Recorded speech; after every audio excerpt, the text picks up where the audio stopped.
আমরা যারা মধ্যবিত্ত আছি, আমাদের এখনকার সময়ে এসে একটু মোটামুটিভাবে চলা অনেক কষ্টের। কারণ এখন যে অবস্থা, যুদ্ধের কারণে সব জায়গায় সবারই খারাপ অবস্থা যাচ্ছে। আসসালামু আলাইকুম প্রিয় ভাই ও বোন এবং আমার প্রিয় আন্টিরা, সবাই কেমন আছেন? আশা করি ভালো আছেন। আমি খুলনা বাগেরহাটের মেয়ে মনিরা ইসলাম হাবিবা পেজ থেকে আপনাদের মাঝে আজকে নতুন আরও একটি ব্লগ ভিডিও নিয়ে আসলাম। আশা করি যে যেখান থেকে দেখছেন প্লিজ একটি লাইক দিয়ে ভিডিওটি কন্টিনিউ করবেন। যদি আপনাদের একটু ভালো লাগে আমার কোনো কথা বা কাজ বা কোনো অংশে, প্লিজ একটা সাবস্ক্রাইব করে পাশে থেকে যেতে পারেন। হ্যাঁ, বলেছিলাম এখনকার সময় এসে বেশিরভাগ মানুষেরই অবস্থা খুবই খারাপ যাচ্ছে, তেমন একটা ভালো যায় না। কারণ যুদ্ধের কারণে সব কিছুতেই প্রভাব পড়ছে। আমরা যারা মধ্যবিত্ত ফ্যামিলি আছি তাদের একটু ভালো কিছু করা অনেক স্বপ্নের ব্যাপার। অনেক কষ্ট করে চলতে হয়, কিন্তু কিছু করার নেই। সবসময় তো করতে পারি না। মাঝে মাঝে তো একটু চেষ্টা করি। যখন বাচ্চারা ঘরে আসছে তখন তো আর টাকা হিসাব করি না। যতই কষ্ট হোক, আবার ওরা অনেক দিন পরে আসবে, সেজন্যই কষ্ট করে আমার কিছু জমানো টাকা থেকেই আজকে এতগুলা বাজার নিয়ে আসলাম। আজকে যে ইলিশ মাছটা দেখছেন, ইলিশ মাছটার দাম নিয়েছিল 2200 টাকা। এটা 1 কেজি ওজন ছিল। 2400 টাকার নিচে দিবে না। তারপর আমি নিয়ে এসেছি। এখানে যতটুকু বাজার ছিল, এতটুকু বাজারের মূল্যই ছিল আজকে 3000 টাকার উপরে। তাহলে এজন্যই বললাম যে আমরা মধ্যবিত্ত যারা আছি, একদিনে 3000 টাকা খরচ করা অনেক বড় ব্যাপার। আজকে দুপুরে রান্না করেছিলাম। যেহেতু ইলিশ মাছটা রান্না করিনি, ফ্রিজে রেখে দিয়েছিলাম। বলেছিলাম যে 1 দিন বা 2 দিন পরে রান্না করি। আমি গুঁড়োর দুষ ভিজাইছিলাম, কিন্তু সেটাও রান্না করিনি। ভেবেছিলাম রান্না করব, কিন্তু রান্না করিনি। একটু বাইরে এমার্জেন্সি বা জরুরি কাজ ছিল, সেই কাজটার কারণে বাইরে যেতে হয়েছিল, এজন্য রান্না করিনি। ওটা ফ্রিজে উঠিয়ে রেখেছিলাম, ওটা পরের দিন রান্না করব।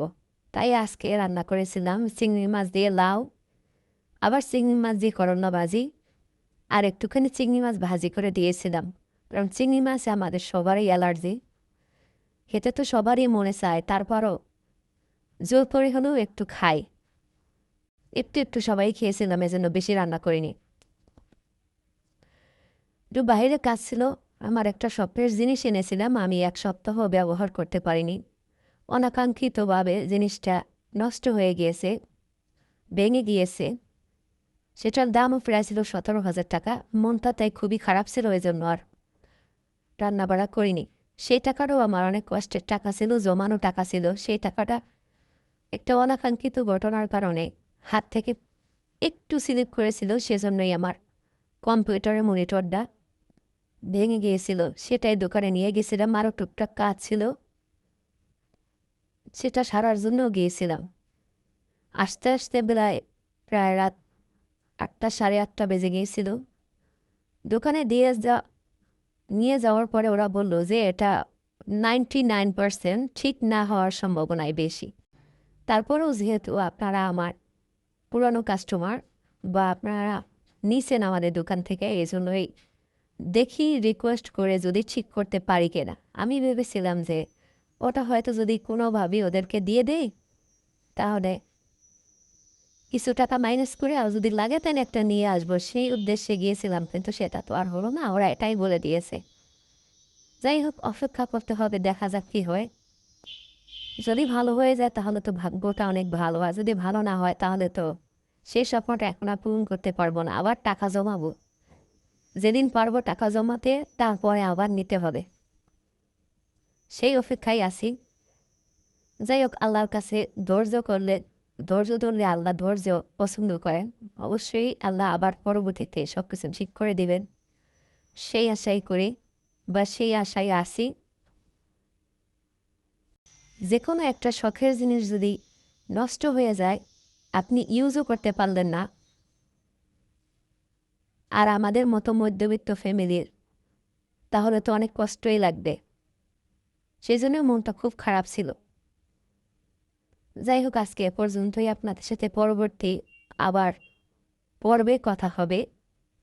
পরবর্তীতে বলবো কি হয়েছে, সেটা কি ঠিক হয়েছে কি হয়নি, সেটা আপনাদের সাথে আবারও শেয়ার করব। আজকে এ পর্যন্তই।